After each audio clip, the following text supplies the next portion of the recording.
Hello student, एक बार फिर से आपका स्वागत है। आज हमारा जो टॉपिक है बैंकिंग का 12th क्लास का समाशोधन गृह, जिसको क्लियरिंग हाउस भी बोला जाता है, इसके बारे में एक चैप्टर है, इसके बारे में मैं बताऊंगा। समाशोधन गृह क्या होता है? समाशोधन गृह ये मान लीजिए एक बड़ा बैंक होता है, जिसमें जो और सारे बैंक होते हैं वो इसके सदस्य होते हैं। जो इसका सदस्य होता है वो इसमें अपने जो लेन देन है, जो बैंकों के आपस के लेन देन हैं, उनका निपटारा होता है।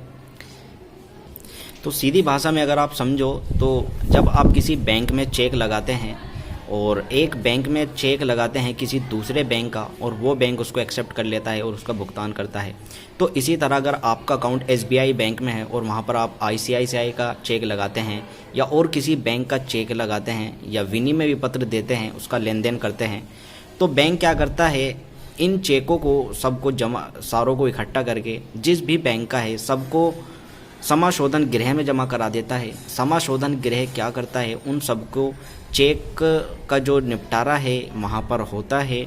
जिस बैंक में जितने चेक होते हैं वहाँ पर सबका लेन देन समाशोधन गृह में हो जाता है। इसकी कार्यप्रणाली यही है, इससे आप समझेंगे। मान लीजिए A, B, C और D ये बैंक है, और अब A बैंक जो है उसको इन बैंकों से पैसा प्राप्त हुआ है। B से 300 रुपये का मान लीजिए चेक प्राप्त हुआ, C से 200 का और D से 200 का, कुल मिला के 700 रुपये के इसको प्राप्त हुए हैं। इसके बाद इसी तरह B बैंक है, इसको A से 200 का प्राप्त हुआ, C से 100 का और D से 250 का, कुल मिला के 550 के प्राप्त हुए। इसी तरह C बैंक है, इसको 150 का A का प्राप्त हुआ, B का 50 और D का 350 रुपये, 550 रुपये। तो इसी तरह ये तो इसकी प्राप्तियां हैं जो इसे प्राप्त होनी है इन बैंकों से। ठीक है, तो ये चेक, इन बैंकों के चेक इसके पास आए होंगे, और इसी के बाद इसके पास भी कुछ देने वाले भी आए होंगे। जैसा A है, इसको देने हैं B बैंक के आए हैं, C बैंक के, D बैंक के ये आए हैं 600 रुपये के, और B बैंक के पास आए हैं 700 रुपये के देने के, इस तरह के A के, C के और D के। ठीक है, तो इस तरह समाशोधन गृह क्या करता है, इन सब की एक सूची बना लेता है कि A बैंक, B बैंक और C बैंक और D बैंक में लेनदारी कितनी है और देनदारी कितनी है। मान लीजिए A बैंक को लेने 700 रुपये का भुगतान लेना है और देना उसको 600 का है, तो इन दोनों का जब डिफरेंट जो करता है वो देख लेता है कि भाई 100 रुपये शेष बचे हैं, तो उनका हिसाब किताब इसमें ही वो एडजस्ट कर देता है। कोई नगद नहीं लेता या कोई नगद नहीं देता, क्योंकि बैंक क्या करते हैं कि आपको कितने लेने हैं और हमें कितने देने हैं, वहीं पर सारी एडजस्ट कर देता है ये समाशोधन गृह।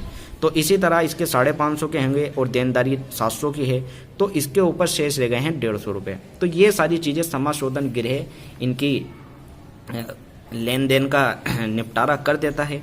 भारत में समाशोधन गृह 1921 में आया था, और इसको पहले इंपीरियल बैंक में स्थापित किया गया था, लेकिन बाद में इंपीरियल बैंक जब समाशोधन गृह को रिजर्व बैंक में ट्रांसफ़र कर दिया गया। रिजर्व बैंक अब जो समाशोधन गृह का काम करता है वो रिजर्व बैंक करता है। जितने भी बैंकों के चेक या विनिमय पत्र के भुगतान हैं वो सारे रिजर्व बैंक में होते हैं।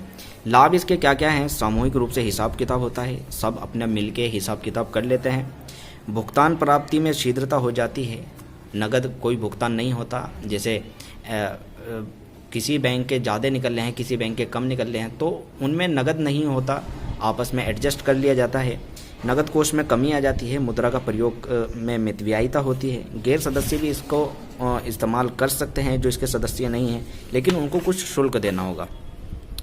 जोखिम से ये मुक्त है, चेक के प्रयोग में वृद्धि होती है। लोगों को जब चेक से भुगतान सही होता है तो उसमें वृद्धि होती है, लोग ज़्यादा चेक का इस्तेमाल करने लगते हैं, और बैंकों में परस्पर जो संबंध है वो स्थापित होते हैं। तो ये था आज का चैप्टर, बहुत ईजी था, उम्मीद करता हूँ आपकी समझ आया।